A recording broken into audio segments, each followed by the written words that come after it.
The ribbon was pale blue, like a winter sky, and Natalie Lawson held it between her fingers as though it might dissolve if she gripped too hard. It was April of 1879 in Belmont, Nevada, and the dusty streets were already baking under a merciless sun. Natalie stood behind her worn wooden cart at the corner of Main Street and Silver Avenue, where the miners and ranch hands passed by on their way to the saloons and supply stores. Her cart was small, barely 4 feet wide, with peeling paint that might once have been green. On its weathered surface, she displayed her wares. Ribbons of every color, carefully arranged in neat rows, each one pressed and smooth despite their age. Some were silk, though most were cotton or grosgrain, and all of them told the story of better days, before her father died in the mines and her mother followed him 6 months later from grief and consumption. How much for the blue one? A deep voice interrupted her thoughts. Natalie looked up and found herself staring at a cowboy she had never seen before. He was tall, well over 6 feet, with sun-darkened skin and eyes the color of honey. His hat was pushed back on his head, revealing dark brown hair that curled slightly at his temples. He could not have been much older than she was, perhaps 25 to her 21 years. His clothes were dusty from the trail, but his boots were good quality, and the silver buckle on his belt caught the light. 20 cents, she said, surprised at how steady her voice sounded. Most men did not stop at her cart. They had no use for ribbons unless they had wives or sweethearts to please, and those men usually sent the women themselves to make such purchases.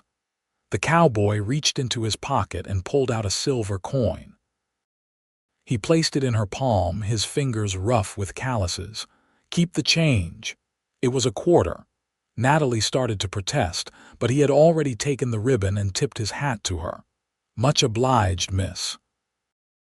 She watched him walk away, his stride confident and easy despite the long spurs that jingled with each step. He turned down toward the livery stable, and Natalie wondered who the ribbon was for. A sweetheart, perhaps, or a sister. The thought left an unexpected hollowness in her chest. The following Tuesday he came back. Natalie was rearranging her display when she heard those same spurs approaching. She looked up, and there he was again, his honey-colored eyes finding hers immediately. "Morning," he said, touching the brim of his hat. "Good morning." Natalie clasped her hands in front of her, suddenly conscious of her faded calico dress and the way her dark hair escaped its pins despite her best efforts. "I would like another ribbon if you do not mind." He studied her selection carefully. "The yellow one this time, of course." She reached for the butter yellow ribbon, which was one of her prettier pieces, made of real silk with a subtle sheen. "This one is 30 cents. Again he gave her more than she asked for, pressing 2 quarters into her hand.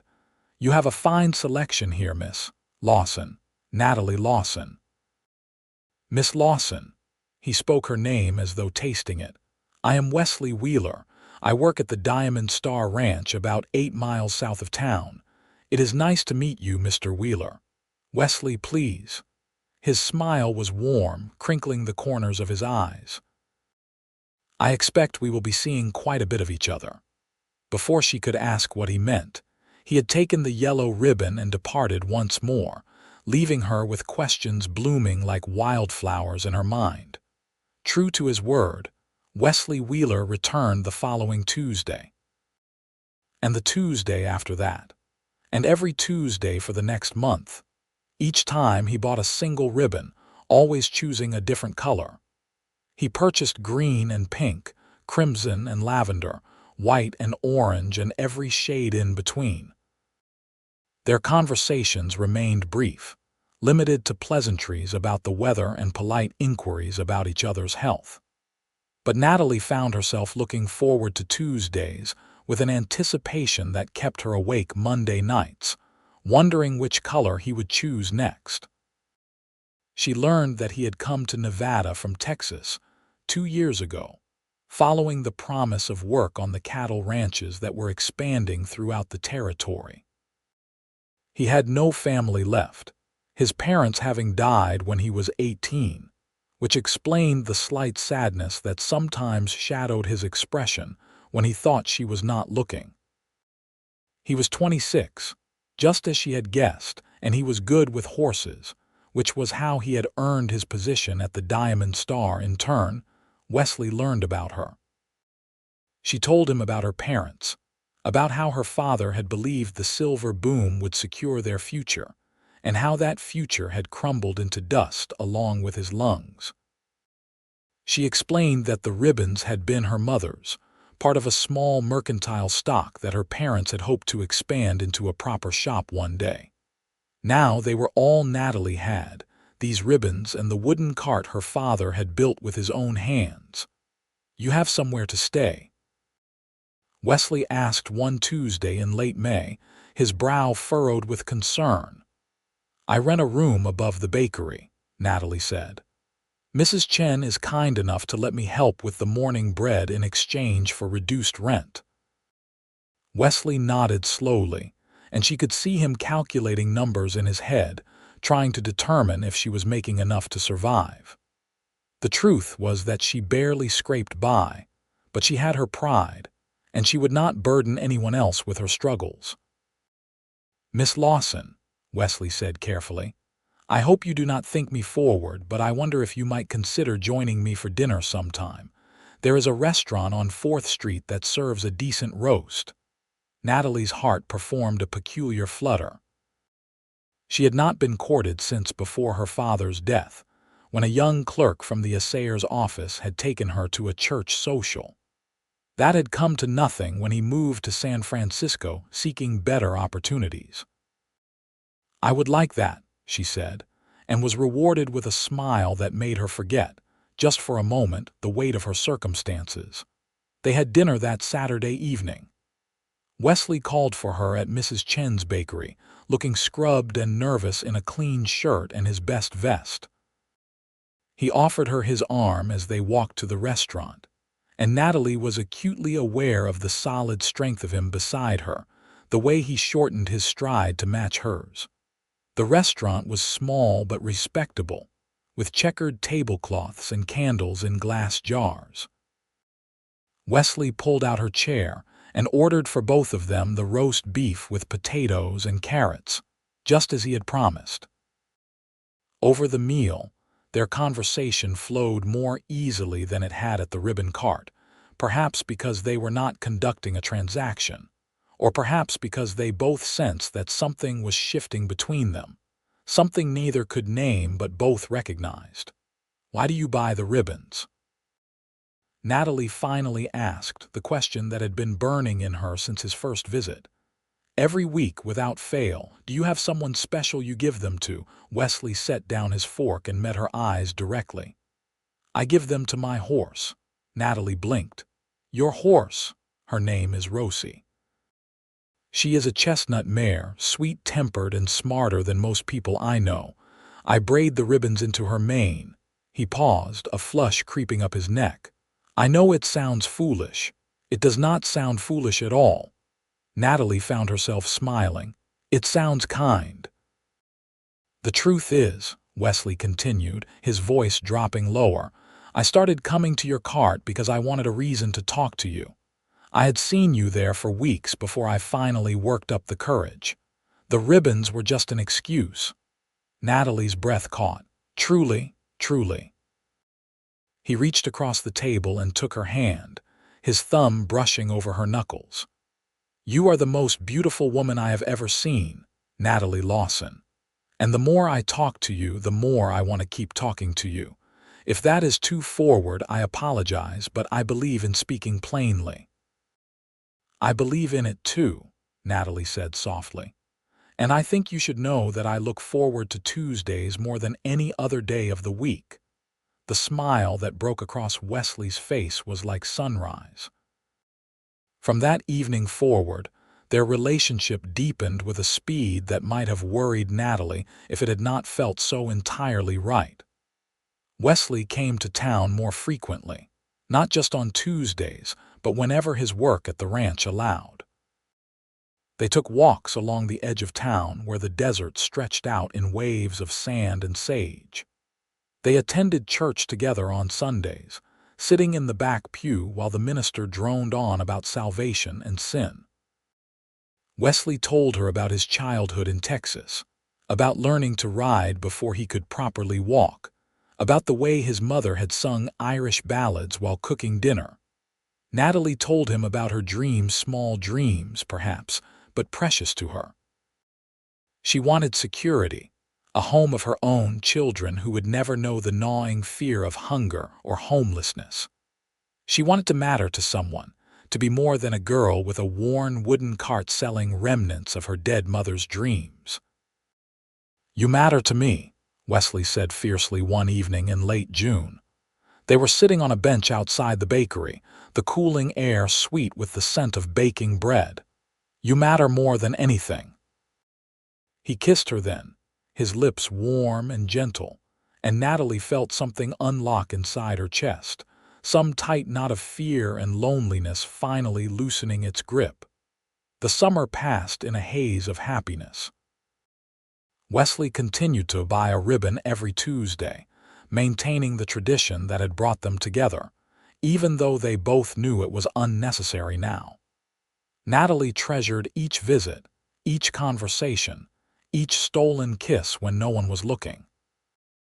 The people of Belmont began to talk, as small-town people always did, but the talk was mostly kind. They made a handsome couple, the pretty ribbon girl and the hard-working cowboy. It was like something out of a dime novel, Mrs. Chen said approvingly. In August, Wesley took Natalie to see the Diamond Star Ranch. They rode out on a Sunday morning, Natalie perched on a gentle gelding while Wesley rode his beloved Rosie.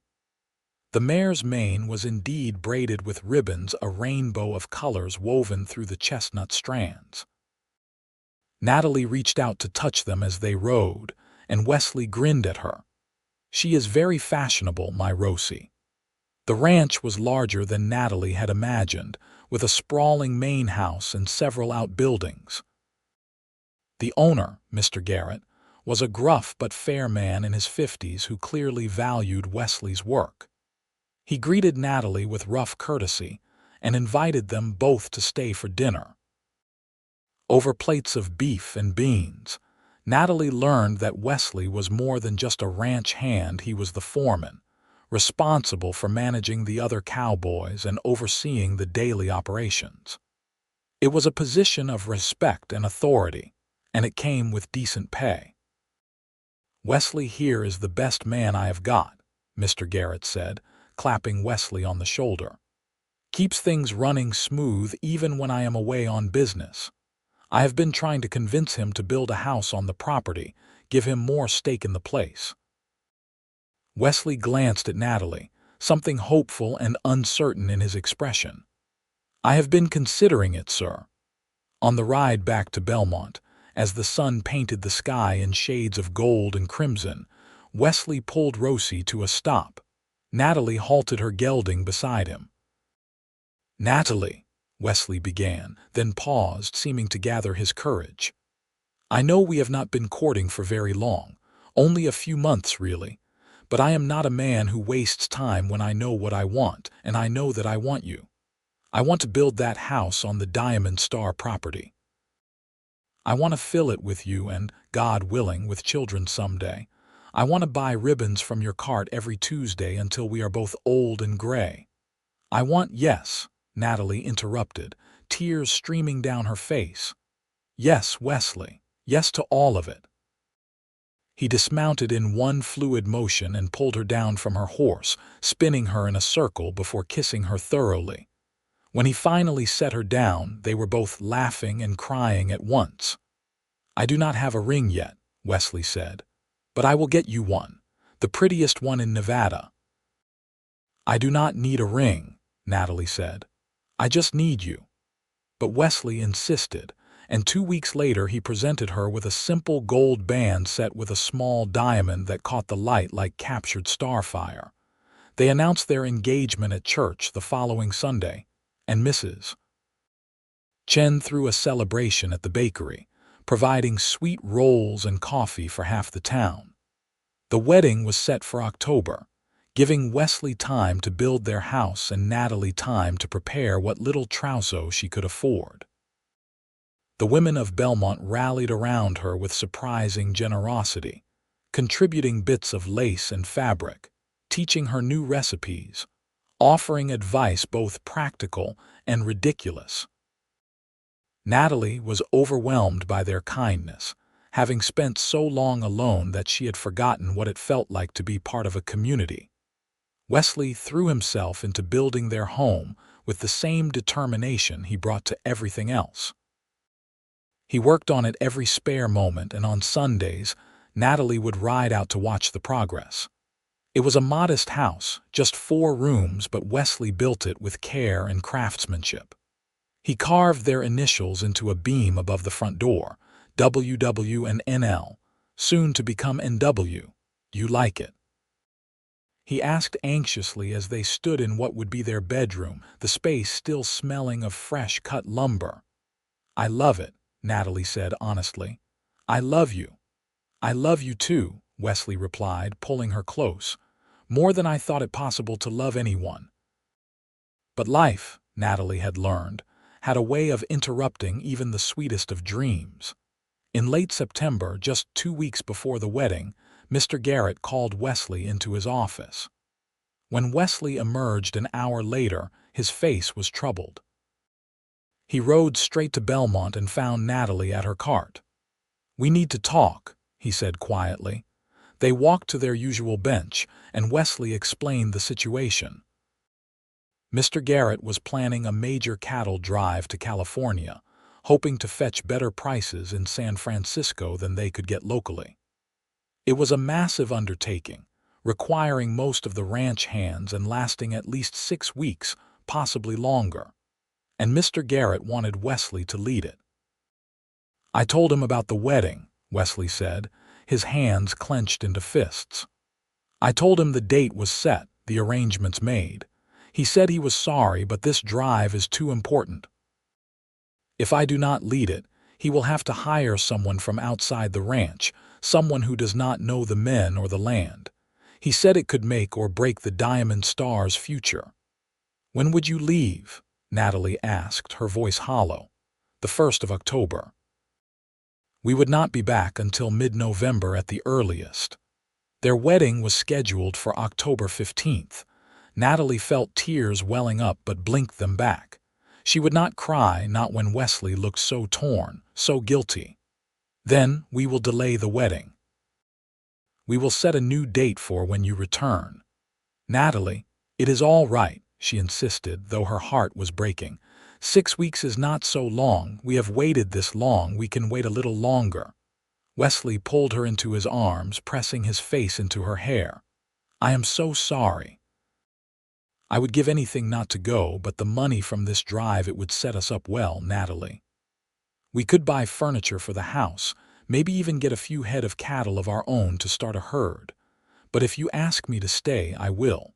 To hell with the drive, to hell with all of it. Just say the word." But Natalie could not say it. She understood duty and responsibility. She understood that Wesley's reputation and future prospects depended on fulfilling his obligations to Mr. Garrett. And she understood that the money from the drive would indeed make their lives easier. "You should go," she said firmly. "I will be here when you get back." The next 2 days passed in a blur of revised plans and disappointed friends. The women who had been preparing for the wedding expressed their sympathy, and Mrs. Chen offered to keep Natalie's wedding dress safe until it was needed. Wesley spent every possible moment with Natalie, as though trying to store up enough memories to last through their separation. The night before he left, they sat on their bench long after dark, wrapped in each other's arms. "Promise me something," Wesley said. "Promise me you will be careful, that you will stay safe. I promise. And you promise me the same, no getting trampled by cattle or thrown from your horse.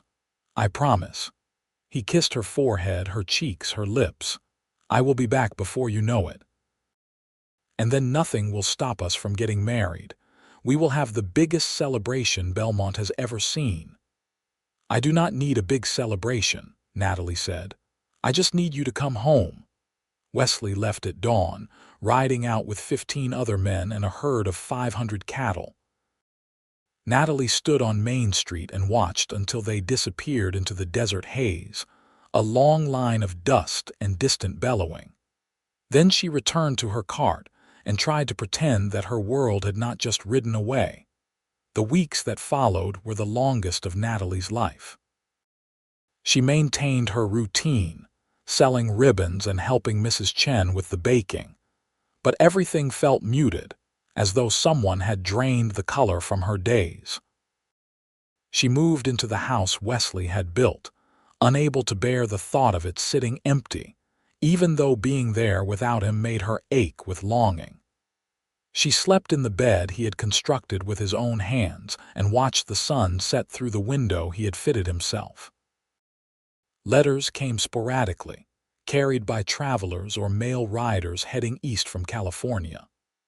Wesley wrote about the challenges of the drive, a stampede that scattered half the herd, a river crossing that nearly drowned one of the younger hands, the monotony of beans and coffee for every meal. But he also wrote about his love for her, filling page after page with words that Natalie read until she had them memorized. "I think of you every morning when I wake and every night before I sleep," one letter said. "I think of you when I see something beautiful, a sunset, a hawk in flight, wildflowers blooming in unlikely places. I think of you and I remember that I am the luckiest man alive because you agreed to be my wife." Natalie wrote back just as faithfully, though she never knew if her letters reached him. She told him about the small happenings in Belmont, the new family that moved into the house on 3rd Street, the early snow that dusted the mountains to the west, the coyote she heard howling in the night. She told him she loved him and missed him and counted the days until his return. October 15th came and went. It should have been her wedding day. Instead, Natalie spent it alone in the house, wearing the dress Mrs. Chen had retrieved for her, crying until she had no tears left. It was self-indulgent and silly, she knew, but she could not help herself. November arrived with colder weather and still no word of Wesley's return. Natalie began to worry in earnest. Cattle drives were dangerous. Men died on them regularly from accidents, from disease, from the 1,000 hazards that came with moving animals across hundreds of miles of open country. She tried not to let her imagination run wild, but late at night, lying alone in their empty house, she could not stop the terrible possibilities from invading her mind. It was Mrs. Chen who brought her the news on a gray morning in mid-November. Natalie was kneading dough, her hands working mechanically, when the older woman touched her shoulder. "The cattle drive is back," Mrs. Chen said. "They came in late last night. I heard it from Mr. Morrison at the feed store." Natalie's heart leaped. Did he mention Wesley? Did he say if everyone made it back safely? Mrs. Chen's expression was strange, a mix of happiness and something else Natalie could not quite identify. "He said there were injuries. I do not know the details. Perhaps you should go to the ranch and see for yourself." Natalie did not wait another second. She abandoned the dough, tore off her apron, and ran to the livery stable. She saddled the gentle gelding Wesley had taught her to ride and took off toward the Diamond Star, pushing the horse faster than she probably should have. The ranch was busy with activity when she arrived. Men were everywhere, unloading supplies, tending to exhausted horses, shouting to one another about tasks that needed completing. Natalie dismounted and grabbed the nearest ranch hand, a young man named Billy who had always been friendly. "Wesley Wheeler," she said breathlessly. "Where is he?" Billy's face went carefully neutral. "In the bunkhouse, miss. but maybe you should talk to Mr. Garrett first." Natalie did not wait to hear the rest. She ran to the bunkhouse and threw open the door. Wesley was sitting on one of the bunks, his back to her. Even from behind, she could see something was wrong. His shoulders were hunched in a way she had never seen before, and his right arm was wrapped in bandages from wrist to elbow. "Wesley," she said. He turned, and her breath caught. He looked 10 years older than when he had left. His face was gaunt, his eyes haunted, and there was a scar on his cheek that had not been there before. "Natalie." He stood, swaying slightly. "You should not be here." "Of course I should be here. I am your fiancé." She crossed to him quickly, reaching for his bandaged arm. "What happened? Are you all right?" "I am fine." He pulled away from her touch, and the rejection stung. "It is just a burn. It will heal." "A burn from what?" Wesley did not answer immediately. He looked past her, his jaw tight. "There was a fire. A wildfire in California, probably started by lightning. It moved fast, caught us unprepared. We lost 50 head of cattle and nearly lost more men. I got this trying to free some steers that were trapped." He paused. "Tom Bridges died. He was only 19. "Oh, Wesley." Natalie moved toward him again, wanting to offer comfort, but he stepped back. "The drive was a disaster, Natalie. We got terrible prices in San Francisco because we arrived with a diminished herd and the animals were in poor condition. Mr. Garrett barely broke even. He is furious, and rightfully so. I failed him." "You did not fail anyone. You cannot control wildfires or—" "I was the foreman," Wesley interrupted harshly. "I was responsible, and I failed." Natalie stared at him, recognizing the guilt and self-recrimination in his voice. She knew that tone because she had used it herself after her parents died, blaming herself for not somehow preventing the unpredictable. "Listen to me," she said firmly. "You are not to blame for an act of God. You did everything you could, and you brought most of the men home safely. That is what matters." Tom Bridges' mother might disagree. Tom Bridges knew the risks when he signed on for the drive. His death is a tragedy, but it is not your fault. Natalie reached for Wesley's good hand and was relieved when he did not pull away this time. "I know you are hurting. I know this has been terrible, but you are home now and we can face whatever comes next together." Wesley looked down at their joined hands. "I do not know if I deserve you." "You do," Natalie said. "You deserve happiness and love and a good life. And I am going to make sure you have all of those things." Slowly, painfully, Wesley began to heal. The physical wounds mended faster than the emotional ones. His burned arm regained its strength over the following weeks, the angry red skin fading to pink and then to silvery scars.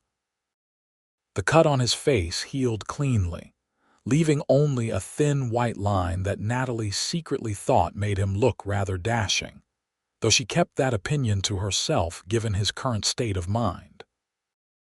Mr. Garrett, to his credit, did not hold the losses against Wesley as much as Wesley held them against himself.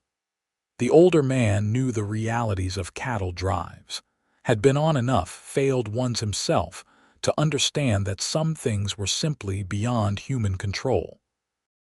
He kept Wesley on as foreman and even gave him a bonus for bringing back as many men as he had.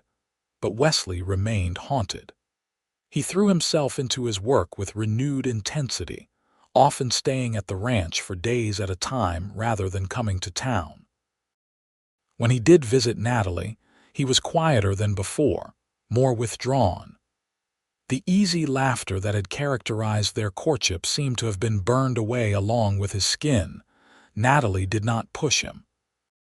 She simply remained steady, a constant presence, reminding him through her actions, if not her words, that she was not going anywhere. She packed him lunches and rode out to the ranch to share them with him. She wrote him letters even though he was only 8 miles away, filling them with small observations and gentle affirmations. She told him she loved him every chance she got. December arrived, bringing cold winds and occasional snow. The wedding had been postponed indefinitely.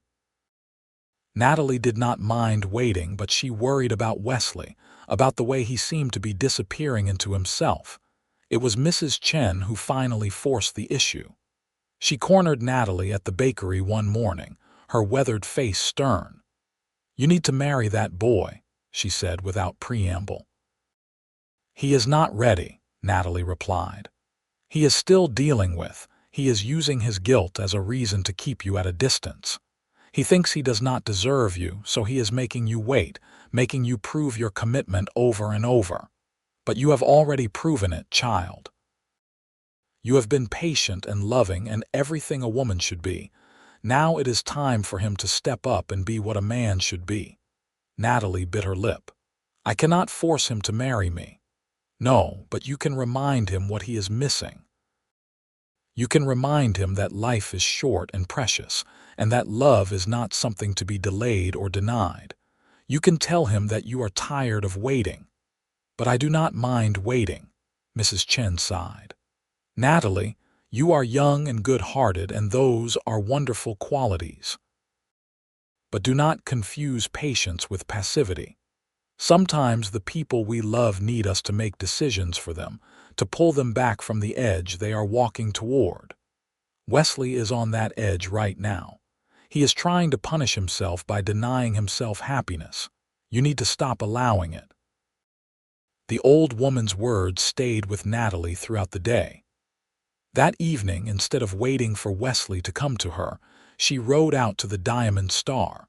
She found him in the barn, brushing down Rosie by lantern light. The ribbons were still in the mare's mane, though they looked faded and tattered now. "Hello," Natalie said from the doorway.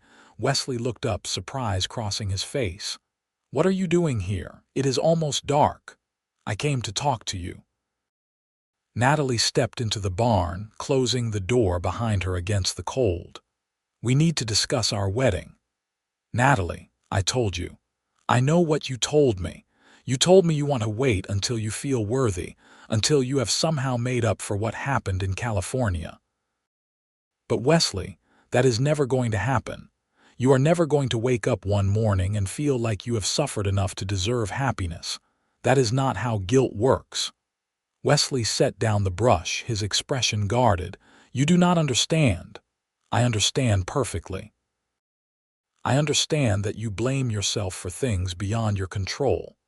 I understand that you are trying to protect me by keeping me at arm's length, as though loving you is something I need to be protected from. But I am telling you right now, Wesley Wheeler, that I am done waiting. I have been patient and understanding, and I will continue to be those things, but I will not sit by and watch you torture yourself." "Natalie, no, let me finish." She moved closer to him, close enough to see the firelight reflecting in his eyes. "I love you. I have loved you since you bought that first ribbon from my cart.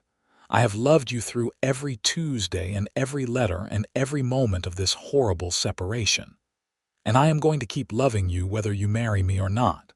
But I would very much prefer to love you as your wife." Wesley's facade finally cracked. His shoulders sagged and he reached for her, pulling her against his chest. "I am so scared," he whispered into her hair. "I am scared that I will fail you the way I failed Mr. Garrett. I am scared that I will disappoint you, that I will not be the man you think I am." "You could never disappoint me," Natalie said fiercely. "And you did not fail Mr. Garrett or anyone else. You survived a terrible situation, and survival is not failure. Tom Bridges did not survive. No, he did not. And that is a tragedy, but you cannot spend the rest of your life atoning for it. Tom would not want that. No one wants that." Wesley held her tighter, and Natalie felt wetness on her neck. He was crying, she realized, probably for the first time since returning home. She stroked his back and let him grieve, offering the silent comfort of her presence. When he finally pulled back, his eyes were red but clearer than she had seen them in weeks. "Marry me," he said hoarsely. "Not someday, not when I feel worthy. Marry me now." This week, if the minister will have us. I do not want to waste another day without you. This week, Natalie repeated, her heart soaring. Unless you need more time to prepare, no, Natalie interrupted, laughing through her own tears. No, this week is perfect. They were married on a cold Saturday morning in mid-December. The ceremony was small, attended only by Mrs. Chen, Mr. Garrett, and a handful of friends from town and the ranch. Natalie wore the dress that had been waiting for months, and Wesley wore his best suit, his hair slicked back and his boots shined. When the minister asked if he took Natalie to be his lawfully wedded wife, Wesley's voice rang out strong and sure. I do. God help me, I do. And when Natalie said the same, she meant it with every fiber of her being. The reception was held at the ranch house, with food and music provided by the grateful Mr. Garrett, who seemed to think that marriage might finally settle his foreman's troubled mind. They danced in the parlor, Wesley guiding Natalie through the steps while someone played a fiddle. They cut a cake that Mrs. Chen had baked, rich with spices and dried fruit. They accepted congratulations and well wishes, and through it all, Natalie could not stop smiling. That night, they returned to their house, the one Wesley had built with his own hands. Someone, probably Billy and some of the other ranch hands, had decorated it with pine boughs and candles, making it smell like Christmas. Wesley carried Natalie over the threshold and she laughed at the traditional gesture. "Welcome home, Mrs. Wheeler," he said, setting her down gently. "It feels strange to be called that," Natalie admitted, "but I like it." They stood in the front room, suddenly shy with each other despite the months of courtship. Finally, Wesley took her hand and led her to the bedroom. He lit the lamp on the nightstand, casting a warm glow over the space. "I want you to know," he said seriously, "that I am going to spend the rest of my life making you happy. I am going to work hard and provide for you and love you the way you deserve to be loved." "I know you will," Natalie said softly, "and I am going to do the same for you." He kissed her then, tender and sweet, and Natalie let herself sink into the sensation. They had kissed many times before, but this felt different, weighted with promise and possibility. When Wesley began unlacing the back of her dress, his fingers careful and patient, Natalie did not feel nervous. She felt ready, eager even, to begin this new chapter of their lives together. Their wedding night was everything Natalie had hoped it would be: intimate and loving, with Wesley attentive to her needs and careful of her inexperience. Afterward, they lay tangled together in the darkness, listening to the wind howling outside and the crackling of the fire in the stove. "I love you, Natalie Wheeler," Wesley said, his voice drowsy and content. "I love you too," Natalie replied, pressing a kiss to his scarred chest. "And I am going to keep reminding you of that every single day for the rest of our lives." "I believe you will," Wesley said, and she could hear the smile in his voice. Life settled into a pleasant rhythm after that. Wesley continued his work at the Diamond Star, but he made a point of coming home every evening, no matter how tired he was. Natalie kept her ribbon cart for a while, but as winter deepened and business slowed, she decided to close it down. The truth was that she no longer needed it. Wesley's salary was enough to support them, and the small nest egg she had saved from ribbon sales could be put toward other things: curtains for the house, a better stove, maybe a rocking chair for the front porch. Mrs. Chen offered Natalie a permanent position at the bakery, and Natalie accepted gratefully. The work was hard, requiring her to rise before dawn, but it was also satisfying. She learned to bake bread that was light and airy, pastries that melted on the tongue, cakes that earned compliments from even the most demanding customers. And Mrs. Chen, who had no children of her own, treated Natalie like a daughter, teaching her not just baking but also the art of running a business and managing money. Wesley, true to his word, began to heal. The nightmares that had plagued him after the cattle drive gradually lessened. He laughed more easily, his smiles coming freely again. He started braiding fresh ribbons into Rosie's mane, and sometimes Natalie would catch him singing while he worked, old cowboy ballads about lonesome trails and faithful horses. On Tuesdays, Wesley still made a point of stopping by the bakery, where Natalie would have a ribbon waiting for him. It was no longer a purchase, of course, since her cart was gone and they shared finances now. But the tradition mattered to them both, a reminder of how they had started. "What color should it be this week?" Natalie would ask, and Wesley would consider carefully before making his selection. Winter gave way to spring, and the desert bloomed with unexpected color. Wildflowers covered the scrubland in swaths of orange and purple and gold.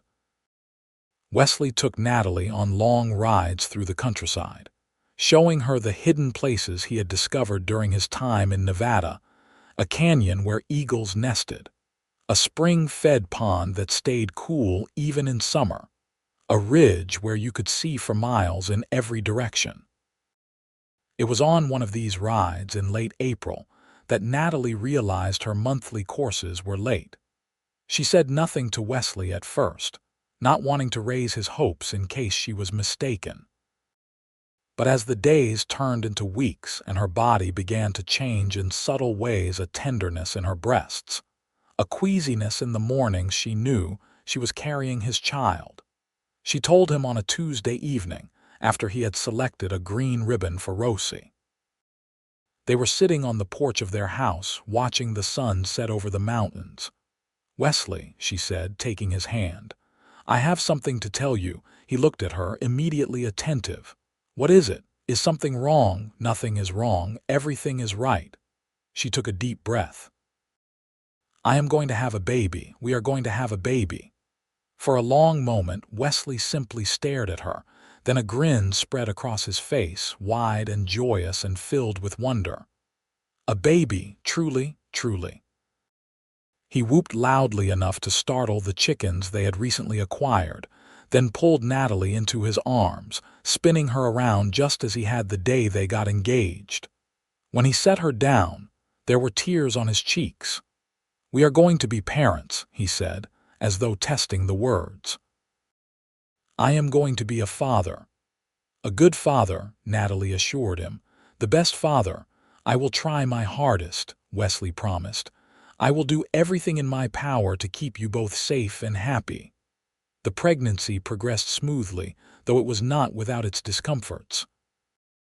Natalie suffered terrible morning sickness during the first few months, and Mrs. Chen finally insisted she take a break from the bakery until it passed.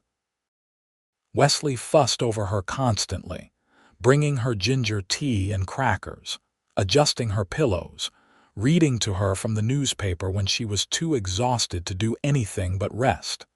As her belly grew, Wesley became increasingly protective. He did not want her riding horses or lifting anything heavy.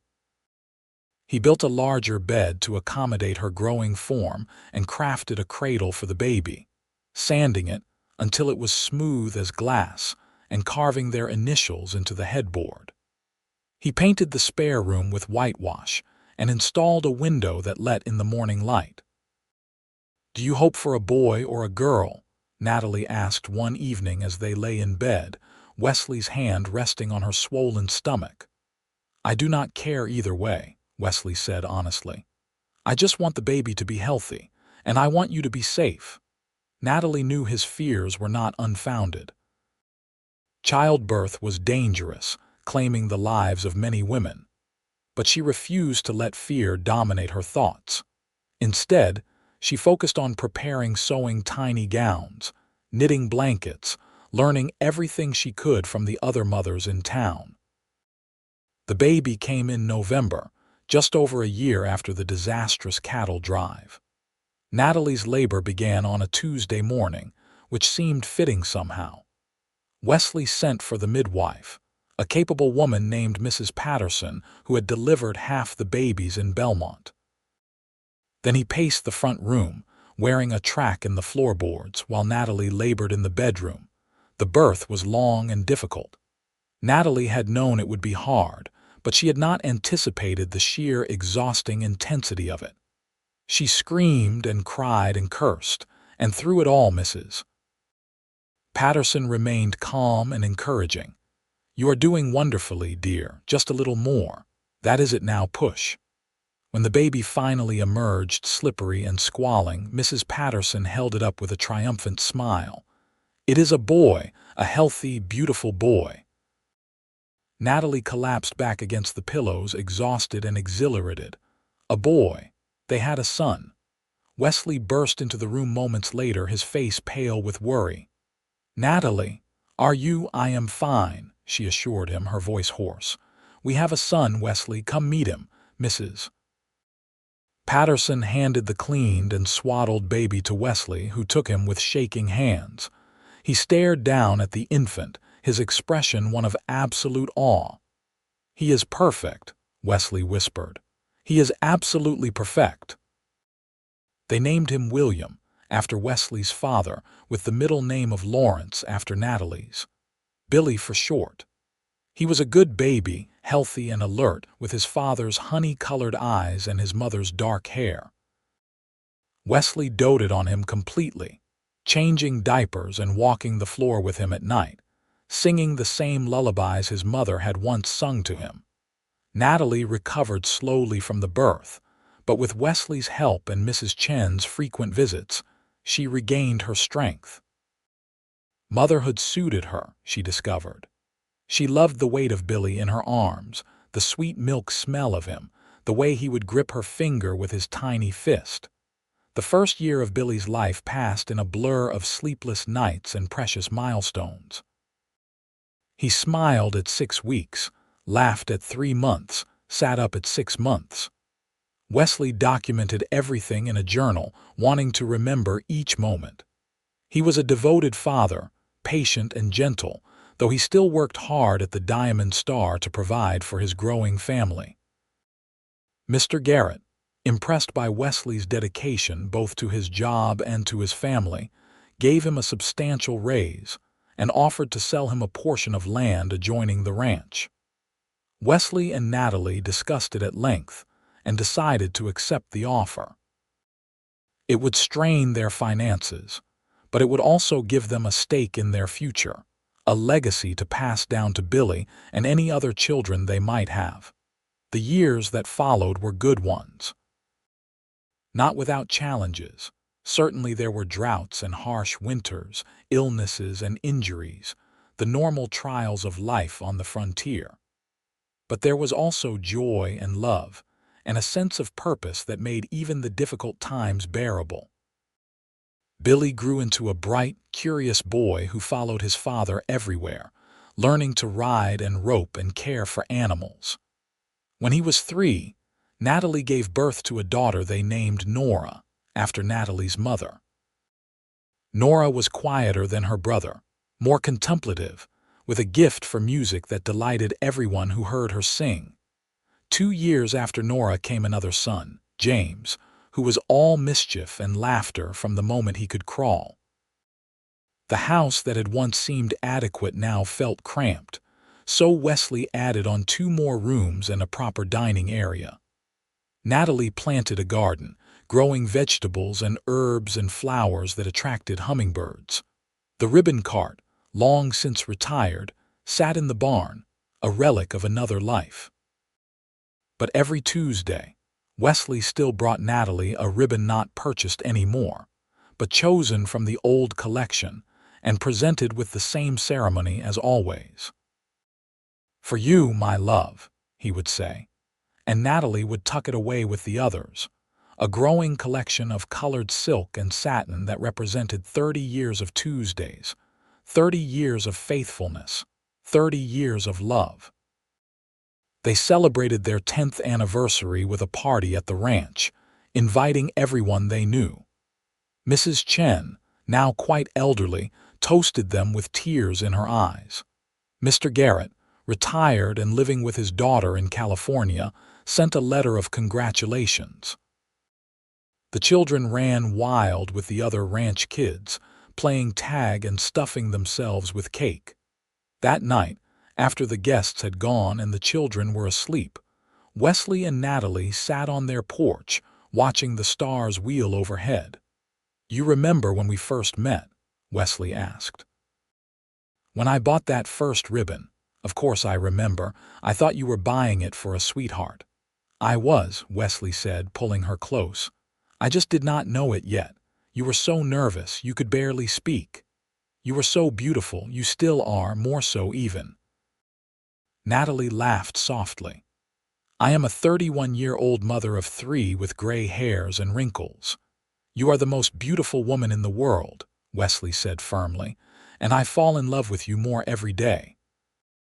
They had been married for 25 years when Nevada achieved statehood, a momentous occasion celebrated throughout the territory. The children were grown by then. Billy married with children of his own, Nora teaching music at the school in town, James working alongside his father on the ranch they now owned outright. Wesley and Natalie were in their late 40s, still healthy and active, though they had earned the silver in their hair and the lines on their faces. The old wooden cart, the one that had started everything, had finally fallen apart years ago, its worn boards too rotten to repair. But Wesley had saved a piece of it, and for their 25th anniversary, he had a carpenter in town fashion it into a music box. When you opened the lid, it played a waltz, and inside, cushioned on velvet, were all the ribbons he had ever given her, carefully preserved and folded. "I counted them," Wesley said as Natalie stared at the box with tears streaming down her face. 52 from that first year and 50 more for every year since. 1,300 ribbons, give or take, one for every Tuesday we have had together. Wesley, this is too much." It is not enough," he interrupted. "It will never be enough to show you how much you mean to me. You took a chance on a cowboy who was too nervous to talk to you properly. You stood by me through the worst time of my life. You gave me children and a home and a reason to wake up every morning. I owe you everything." Natalie set the music box aside carefully and took Wesley's face in her hands. "You owe me nothing. Everything we have built, we built together, and I would do it all again in a heartbeat." They kissed, and it was as sweet and thrilling as their first kiss had been all those years ago. As they grew older, Wesley and Natalie settled into the comfortable rhythms of a long marriage.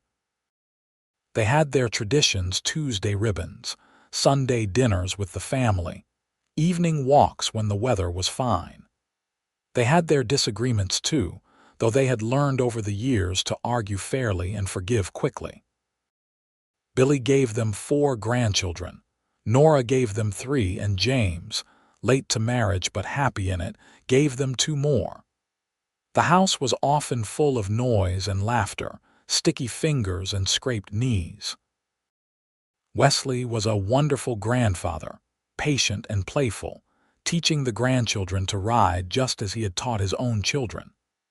Natalie spoiled them with sweets from the bakery. She still helped Mrs. Chen's granddaughter, who had taken over the business, and told them stories about the old days. "Tell us about the ribbon cart," the grandchildren would beg. "Tell us how you and Grandpa met." And Natalie would tell the story again, never tiring of it.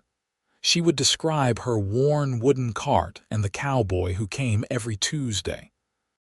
She would talk about ribbons and cattle drives, about love that endured through separation and struggle. The children would listen with wide eyes, and Natalie would catch Wesley's gaze across the room, seeing in his eyes the same love that had been there from the beginning. When Natalie was 60, she finally sold the last of the original ribbons from her mother's stock. They went to a museum in Carson City, which was putting together an exhibit on frontier commerce.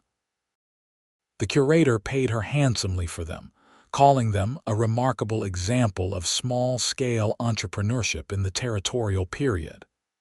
Wesley teased her about being a historical figure now, and Natalie swatted him with a dish towel, but secretly she was pleased. Those ribbons represented her survival, her strength, her ability to make a life for herself when she had nothing. They represented the beginning of her love story. The years continued to pass, each one bringing its share of joys and sorrows. They lost friends to age and illness. They celebrated births and weddings. They watched Belmont grow from a rough mining town into a respectable community with schools and churches and a proper hospital. Through it all, Wesley kept giving Natalie ribbons every Tuesday. He was 71, his hair completely white, his movements slower than they once had been, but he never missed a Tuesday. Sometimes Natalie would ask him where he got them now, since the original collection was long gone. "I have my sources," he would say with a wink, and she would laugh, knowing he probably sent away to San Francisco or even back east to keep the tradition alive. They were sitting on their porch one Tuesday evening in early spring. Natalie was 72, Wesley 76, when he handed her a ribbon that made her catch her breath. It was pale blue, the exact shade of the first ribbon he had ever bought from her. "Wesley," she said softly. "Where did you find this?" "I have been saving it," he admitted. "For years now, I wanted to give it to you at the right moment. And this is the right moment, I think so." He took her hand, his grip still strong despite his age. "Natalie Wheeler, you have been my wife for 53 years. We have built a life together that exceeds anything I could have imagined when I was a nervous cowboy trying to work up the courage to talk to a pretty girl with a ribbon cart. We have children and grandchildren, and a legacy that will outlast us both. And I am grateful for every single day I have had with you." Natalie squeezed his hand, her vision blurring with tears. "I am grateful too, so grateful." "I do not know how many more Tuesdays we have," Wesley continued. "Could be 1, could be 100. But I want you to know that even if this were the last one, I would die happy because I got to spend my life loving you." "Do not talk about dying," Natalie scolded, though her voice was gentle. "We have plenty of Tuesdays left." And they did. Wesley lived to be 82, active and sharp-minded until the very end. He died peacefully in his sleep on a Tuesday night, with Natalie beside him and the pale blue ribbon she treasured tucked under his pillow. The funeral was attended by over 200 people, family, friends, former ranch hands, townspeople who remembered Wesley as a fair and honest man. They buried him on a hillside overlooking the land he had loved, the land he had worked and shaped and passed on to his children. Natalie mourned him deeply, as was only right after more than half a century together. But she did not break under the weight of her grief. She had survived too much in her life to break now. Instead, she carried on, finding purpose in her family and her memories. She lived another 8 years after Wesley's death, long enough to meet several great-grandchildren and to see Billy's eldest son take over the ranch. She spent her days surrounded by loved ones, and every Tuesday, without fail, she would take out the pale blue ribbon and hold it in her hands, remembering. When Natalie died at the age of 90, peacefully in her sleep just as Wesley had, they buried her beside him on the hillside. Her children placed the music box in her casket, along with all the ribbons it contained. It seemed fitting that she should carry them with her, these symbols of a love that had defined her life. Years later, when great-grandchildren who had never known them asked about Wesley and Natalie Wheeler, they would hear the story of the ribbon cart and the cowboy who came every Tuesday.